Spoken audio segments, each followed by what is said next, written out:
Alright, what is good, YouTube? It's your boy QDZ. We're back with some more Gekishin Squadra content. We gotta talk about it, boys. We gotta talk about it. So the new season 6 trailer just dropped for Squadra, for the Squadra talk.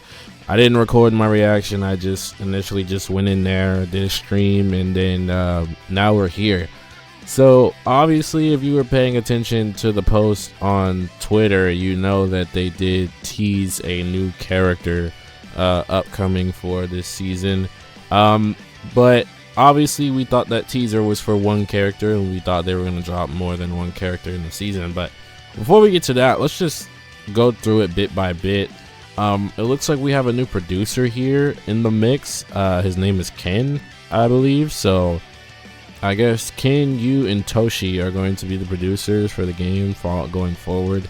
So I assume Ken has always been a producer, but now he's just showing his face. So we have 3 people on the big screen making decisions for the game that are able to be influenced, I guess. But starting off with the Squadra Talk Season 6, they went over some battle rules. So we got rid of some divine draws and added some new ones. This new one called Burst Step. It's like as soon as you run into your ally, you get like an extra burst vanish step.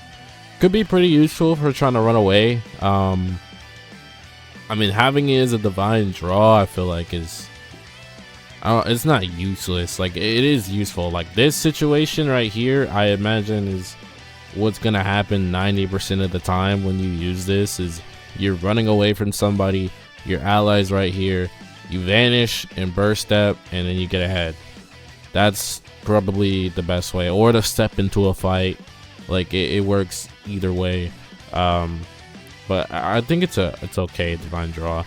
And then they added these 2 back: super damage boost skill 2. We've already had that before, and then Spirited Away, which is the grass of the god destruction, which also means Hit is about to become a demon again, because this is basically his best divine draw for the god, where he could just hide in the he can hide in here without really having to use anything, and then if you catch him, he goes away, comes back invisible, and gets some more hits in. Hit is gonna be a demon this season with this, so we will be using Bro. And to replace those divine draws, they got rid of, I would say, the 2 most toxic ones. Finally, we got rid of the hammer, and then super damage boost skill 1. So Super Saiyan 3 Goku is not, I don't want to say he's not meta anymore. We haven't really received much nerfs for him, but this definitely does hurt him a little bit, because this was the caveat for Super Saiyan 3 Goku. And then Cloudy Cloak, which was just useless, honestly. I'd rather have all these 3 than these 3. Super damage boost skill 2. Who has like a crazy skill 2 damage boost type of thing going on? I'm thinking of like damage characters right now. Vegeta, God Vegeta is gonna be pretty good. Super Start plus this, God Vegeta is gonna be a demon. Piccolo's is no. I don't know. I'll have to see. I'm not sure. And then we got 2 new helpers. Tapion, I believe, helps you defensively, like a defense sub. Dende, I mean, we can all assume what Dende does. He helps you with recovery. I believe he heals you a little bit too. So Dende's not bad. Then we got a new boss replacing Ribrianne. So Yakan is going to be replacing Ribrianne. And I mean, Yakan is going to be pretty toxic. He has this barrier around the middle that you can't see from the outside. The only way to fight Yakan is to be inside of this bubble. You can't shoot any attacks from the outside and work on the inside. You have to be inside to fight. So once you get inside, you know, people on the outside can't see who's inside. They get blurred on the map as well. Yakan also, I mean, if you pay attention to Dragon Ball, you would know, but he absorbs energy attacks, but he also has a limit. As you can see, that bar down there is this limit about how much energy attacks he can absorb. And if he absorbs too much of the energy attacks, he explodes. So I'm thinking the way to defeat this guy is to really just spam energy attacks until he explodes. Because I mean, sitting there trying to do all that damage to him when he's absorbing is gonna be pretty rough. So I'd imagine just fire away at energy attacks until he absorbs too much and explodes, and then there you go. A bunch of sub rule stuff we don't care about. Alright, here's the meat and potatoes, if I do say so myself. So new hero, right? New hero information. We obviously know every season we get 3 new heroes. So this, for some reason this time they decided we're gonna blur out all 3 heroes, even though they're gonna show us one today, obviously. So each hero is going to have their separate trailer / separate announcement. So they're not doing the thing where they release all 3 characters for a season. Is this a good decision? I say yes and no.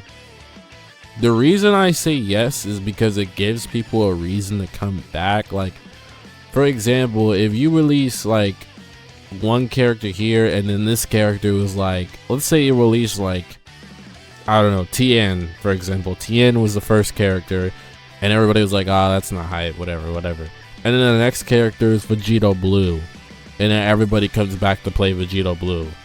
I think that's what they're going for. They're trying to keep people on their toes instead of just, hey, let's release the whole entire season and then people decide off rip if it's a W or L and if they're gonna play for the entire season or not. I mean, either way it can still serve the same purpose. Like, you can get to the 3rd character and somebody, you know, was in their heads, they're like, okay, the game just went 0 for 3. I haven't played a single game this season because none of the characters are interesting.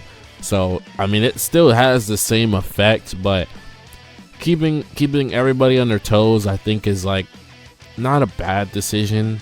I was just hoping that we would get all the characters revealed, but I guess whatever, man. And then they dropped the new character. Obviously, we already know who it is. The new character is Beerus, and he is a damage character. I don't know when they're gonna drop Beerus's kit. Probably today's Saturday, 4th of July, so they probably drop his kit around tomorrow night, Sunday night. So we'll be doing a breakdown video over that, over his kit and his animations. They did show a little bit of what Beerus can do.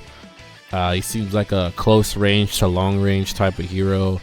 I'm very curious to see what they're gonna do with the God of Destruction, since Beerus is the God of Destruction, like, already in the game. I wonder if they're gonna get rid of him, or they're just gonna be like, yo, it is what it is. Because I mean, like, you gotta have Beerus in a Dragon Ball game, right? Like, I'm not surprised that they wanted to add Beerus into the game. I'm not mad about that. It's just, what are they gonna do with the already existing Beerus in the game? Who knows? And then along with that, we got some new costumes. Goku costume, Piccolo costume from when they were in driving school. Some more information on the tournament, and that's about it. Here's the serial code for the capsules if you guys want to take a look at that. And then that's about it, bro. So overall, so far, I think this is okay. It's not terrible. I feel like, you know, should they have shown all 3 characters, I would have preferred it, but I see the direction that they're going in. But also, if Beerus was gonna be in this season, I would probably release him second or last. I would start off with, like, Beerus is like a relatively hype character, kinda. So like, I feel like he could hold that number 3 spot. I would start off with Goku Black. Like, I'm still thinking one of these 2 characters is Goku Black. Dog, if we get through season 6 and we don't get Goku Black, I mean, like, what are we doing, bro? Like if it's not if it's not season 6, it's gonna be season 7, bro. We're all gonna be coping by then. So I think that this is an interesting change. We'll see how they handle it going forward. I feel like maybe when they get to the anniversary, they're not gonna do this anymore. I think they're just gonna go all 3. They might just be testing out this format, seeing how it's received from the community. You obviously know Toshi is part of the producer of this game, so he likes to try out new stuff. So let me know you guys' thoughts down below on season 6. What do you think of Gekishin Squadra season 6? Are we fans of Beerus? Is Beerus a W or an L? Me personally, I think Beerus is a W. I just wouldn't have released him first. He would have been the last character I've released. But let me know your thoughts down below in the comments. What do you guys think of season 6? And yeah, next video will probably be me going over his kit details. So yeah, I'll catch you guys then. Peace.